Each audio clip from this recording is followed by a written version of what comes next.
This is a fourth video on Stroud's conception of philosophy, his paper on what is philosophy. And last time we looked at his claim that philosophy for him is a philosopher for him is not fundamentally at peace with the world.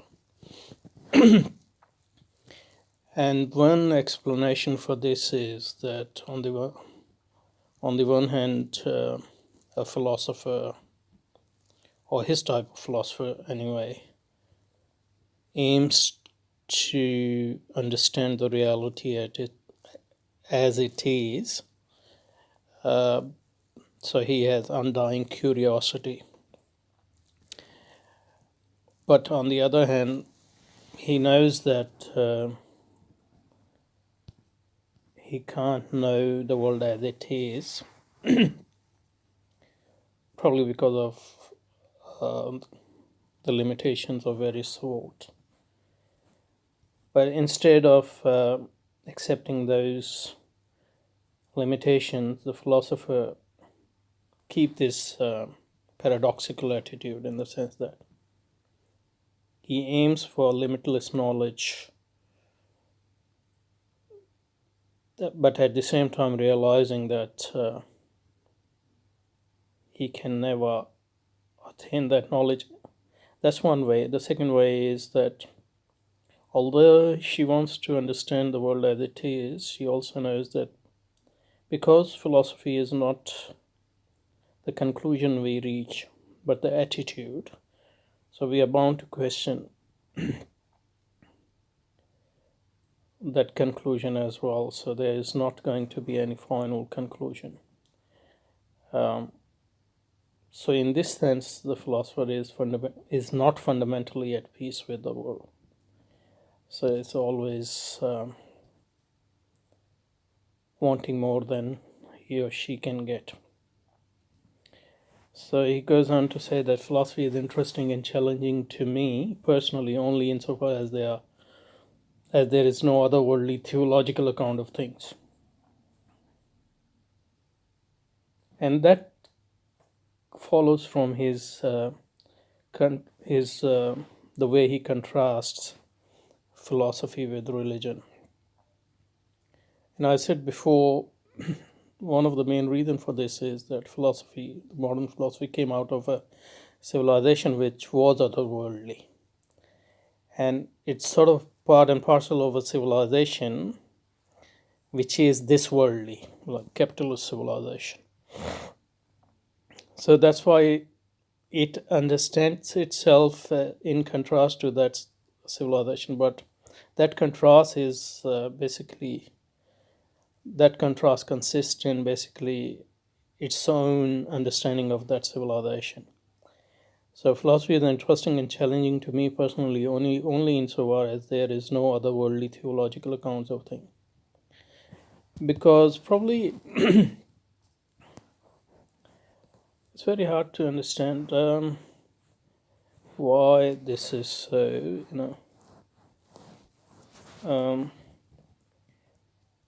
and firstly, it's very hard to say what is otherworldly explanation of things. Probably he means by that religious explanations. But there are philosophies which are otherworldly too. You can, some interpretation of Plato and Neoplatonic philosophies can be dubbed as otherworldly. So it can't be just the otherworldliness which is the problem.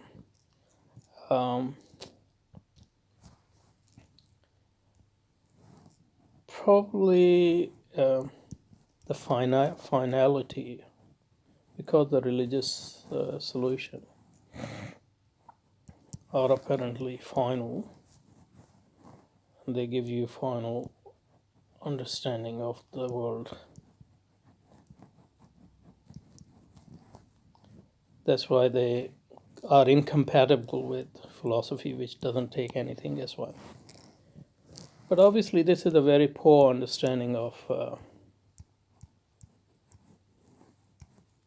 any religion, religious civilization, and religious worldview, Christianity including. Um, but on the other hand, we know that this is, so it's not the otherworldly religious civilization as such. He's contrasting philosophy to, but his own conception of what religion is. So we shouldn't worry too much about his understanding of religion, because what we should be focused on is his understanding of philosophy. And so what this tells us is that philosophy for him is not final. It doesn't give you final answers, because final answer, and in that sense, as the worldly accounts for him give final answer, because final answer will put stop to this undying curiosity. So any answer philosophy gives is secondary to the activity itself, because what philosophy consists in is the undying curiosity and the undying critical attitude towards things. So philosophy is interesting and challenging to me personally only insofar as there is no other worldly theological account of things. If I really thought there were, I believe I would not find serious thought about such matters interesting or rewarding in the way philosophy can be. So if he was a Christian, for example, he couldn't have been a philosopher in his sense of the word. The very effort would seem to founder on the epistemic difficulty of how far we could hope to penetrate the ultimately inscrutable ways of God, or whatever else was thought to be in charge. So this is another angle it gives us why philosophy is incompatible with otherworldly theological accounts of things, because philosophy starts with the belief and works with the belief that you can understand anything. Although behind the scene there is this assumption that there can't be any final answer. But if religion says that God's ways are inscrutable, they are beyond our understanding, then that won't be compatible with his notion of philosophy. But that can include many philosophies as well, for example, Kant's. And the whole notion of that God's ways are inscrutable, it is relative, and a lot of it actually relates to very recent views of philosophy, like Protestantism, which were part and parcel of the destruction of the Christian civilization, medieval Christian civilization, and the foundation of modern civilization. Okay, and he goes on to say that he explains a bit more the same conception. It's not a matter of so philosophy is not a matter of arriving at conclusions that are applied to or used to or guide or order one's life. Philosophy is thought or reflection that is done purely for the sake of understanding something, solely to find out what is so with respect to those aspects of the world that puzzle us. So, very Aristotelian in a sense. The activity is, in a certain sense, endless. Yeah, that's what it's the basis of. That's why you need unending curiosity, because the activity is endless, even if it ends for each human being who engages with it.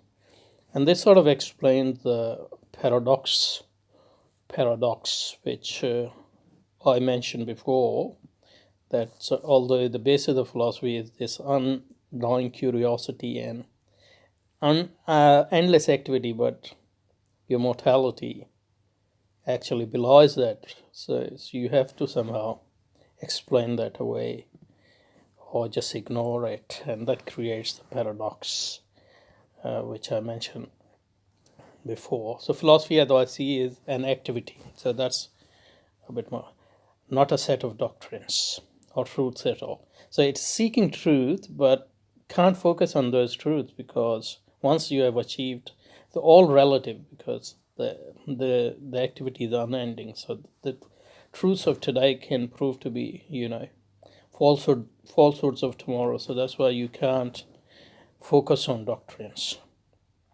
Nor is its point or goal to discover the philosophical thesis or doctrines. Because if you attach yourself too much to doctrines, then you are going to hinder your curiosity, and you are going to hinder your questioning attitude towards the towards the those doctrine. So it is in this sense that I think there is no such thing as a body of philosophical doctrines or truth, what is so, philosophically speaking. So because you think that this is an unending activity, because you think that every conclusion you arrive at is in principle provisional, that's why you can't attach yourself to truth. Rather, you are attached to the activity itself. So activity, pure activity in that sense, which is born out of curiosity.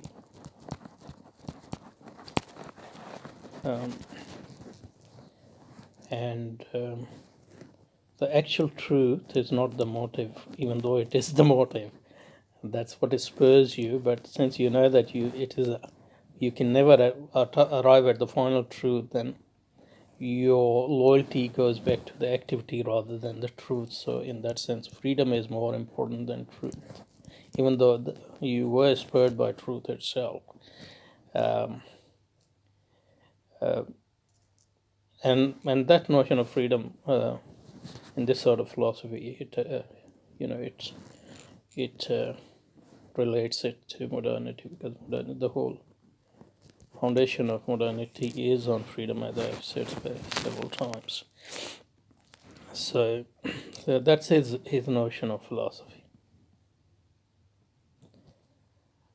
Um,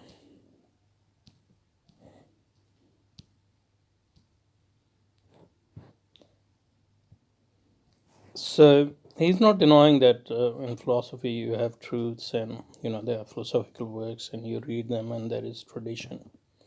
But for him, the main thing is what spurs that curiosity. And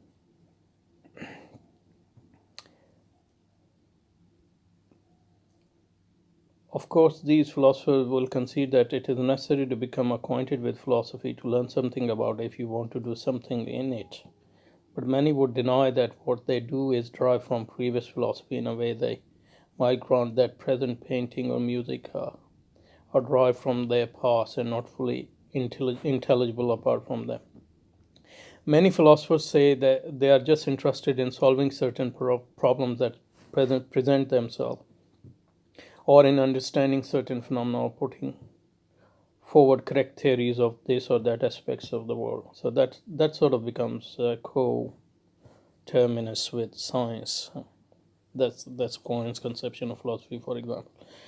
They are not concerned with what was said about much matters in the past, although they grant that others, like science, is not much concerned about what was said in past, for example, except if you are doing history of science. Although they grant that even others in philosophy might be interested in such questions.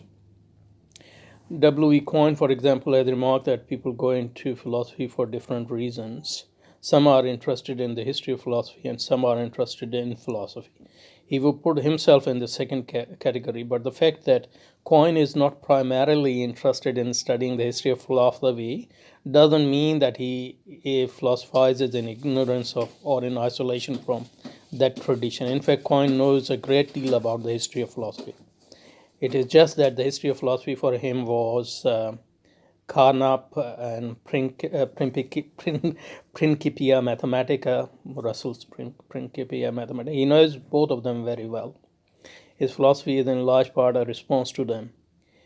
There is a lot more of C.I. Lewis in his work than he would care to admit as well. So he's criticizing here Quine's conception of philosophy, that philosophy is like a science, or at least part of philosophy where you solve problems that have nothing to do with the history of philosophy. But he rejects this view, and he thinks that Quine might think that his work is not related to the history of philosophy, but it is actually related to the history of philosophy. So this contrast, this fact that the philosophical problem emerged within the history of philosophy, and that philosophical activity is situated within the history of philosophy, sort of demarcates it from positive sciences, in that it's not the problem as such, but how those problem arise and how you solve them. Because that history of philosophy actually give you the problems. They are not necessarily naturally suggested to you by the world as such. And that's why situating yourself within that history of philosophy is important, because that gives you the idea about unending curiosity and all those things. So in a sense, he acknowledges here that these are not necessarily natural traits, or if they refer back to natural traits, they have to be reinforced by a tradition, or so. And in there he sort of recognizes philosophy's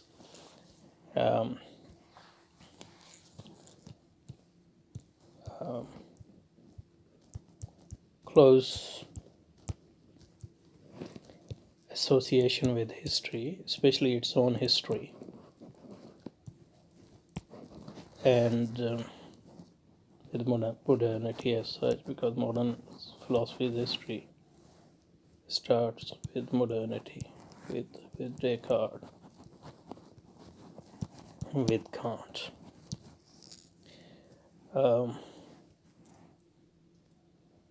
Then he goes on to criticize of the mainstream philosophy today, which, according to him, is turned into a science, so to speak, solving problem, and it has lost the conception of philosophy as an activity, as an attitude, as an undying curiosity, which is less married to problems as the answers and problems, particular problems and answers to them, but is more related to this tradition of freedom and undying curiosity and critique and etc. But for him, in the English-speaking world, what the philosophy that dominates today is that it's a professional philosophy. When I first went to California in the flourishing 1960, graduate students who found a new idea or suggestion promising might say, I'll buy that. Now, the most they can afford is to buy into something, because they are just like other scientists. So they are prepared to put what money they have into anti-realism versus realism, say externalism versus internalism. So philosophy becomes any other enterprise with certain set of problems and certain methods to solve those. So he's not totally denying that. So this can sometimes lead to something new and worthwhile. And also, despite many achievements of sheer brain power, it remains, to my mind, unsatisfactory.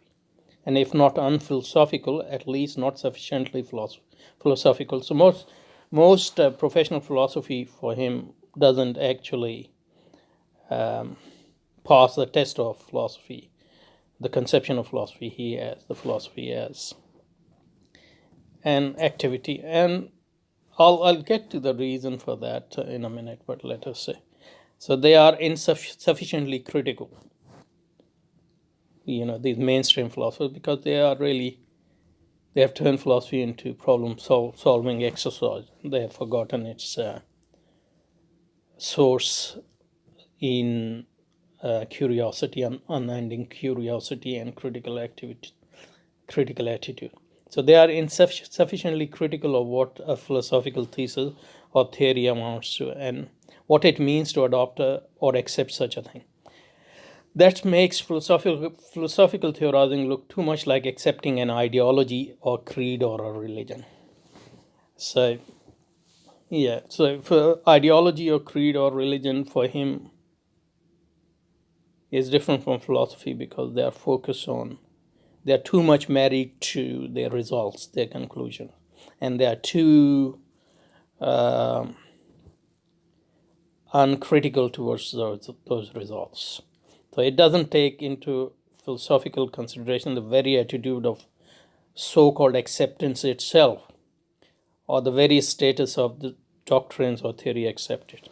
So even if you accept something and believe that it's true, you should not accept them totally uncritically. And even when you are accepting those theories as your ongoing worldview, you should not be too uncritical towards them. So sort of skepticism towards what is around you should provide the basis of your ethos, so to speak, and that's what philosophy is.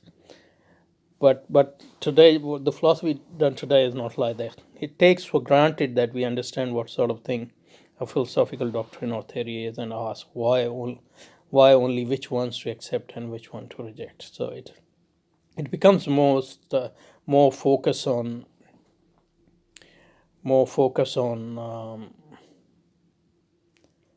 conclusions rather than questioning those conclusions.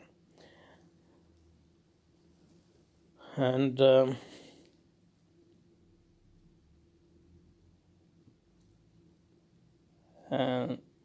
so this is his basically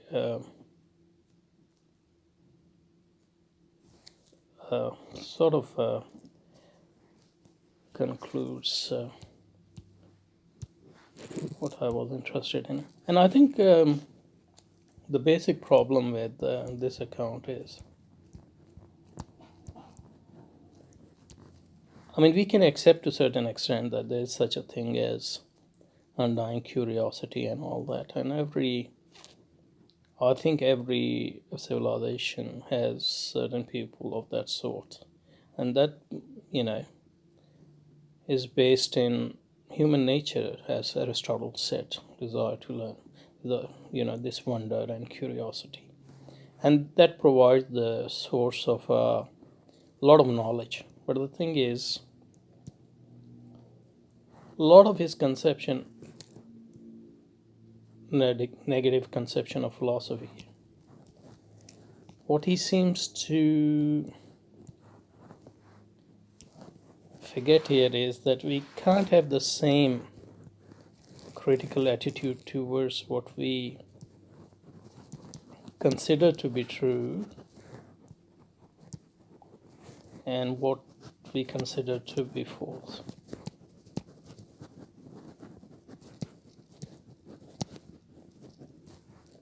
That psychologically doesn't seem to be possible. I mean, some extraordinary individuals might be able to accomplish that feat, but generally, universalization of this sort of attitude seems unlikely. And people get misled, I think, because people like Barry, people like Stroud, get misled because they read the history of philosophy. They see certain philosophers claiming that sort of attitude. And in that, you ignore two things. First, this basic difference between your attitude toward what you believe to be true and what you believe to be false. That can't be the same. And secondly, that's why you would be easily more critical towards the ideologies you don't believe in. And even if you claim that you are similarly critical towards your own ideologies, your own civilization, that can't never be the case. So that's why this sort of philosophical attitude can actually be very pertinent and actual and real when civilizational transformation is occurring. So when we look at Descartes or Kant, we can understand this attitude because their critique was aimed at a civilization or ideas or philosophies or doctrines which they were trying to overcome. So that was sort of the other which they were trying to overcome.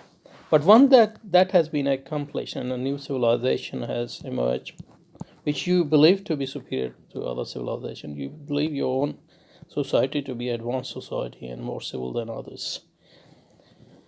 Then you can't have the same critical attitude towards your own society, towards science, towards democracy, towards liberalism or socialism, whatever your modern theories you believe in, etc. And that seems to be the basic flaw of Barry Stroud's conception of philosophy, that it ignores this basic distinction between we can't have the same critical attitude towards what we believe in and what we don't believe in, what is our society and what is other society, what we believe to be superior and what we believe to be inferior. We can't have the same sort of attitude towards both things. And I think his conception of philosophy founded on that basic distinction. Because of this lack of distinction, he makes this claim. So he criticized modern philosophy. They are insufficiently critical of what philosophical thesis or theory amounts to, and what it means to adopt or accept such a thing. That makes philosophical theorizing look too much like accepting an ideology or creed or a religion. It doesn't take into philosophical consideration the very attitude of so-called acceptance itself or the very status of the doctrines or theory accepted. It takes for granted that we understand what sort of a thing a philosophical doctrine or theory is and asks only which ones to accept and reject. So he thinks that modern philosophy has become more like a religion and creed, and it has insufficient critical attitude towards its own enterprise. But that ignores the distinction I made between what you accept to be true. Since they accept this to be true, they can't have the same critical attitude towards their enterprise. And I think there can be a critical attitude towards this enterprise, and that will come from fringes of that civilization, modern civilization, or from outside the civilization. That can't come from the heart of that civilization. Or if it comes, that would be, rare individuals which come from within civilization and, turn against it. Maybe Barry Stroud was one of them, but I don't think so, because his own attitude towards, the actual attitude towards his own society and civilization seems very uncritical, as we saw. Anyway, thank you. This was very fruitful. Thank you.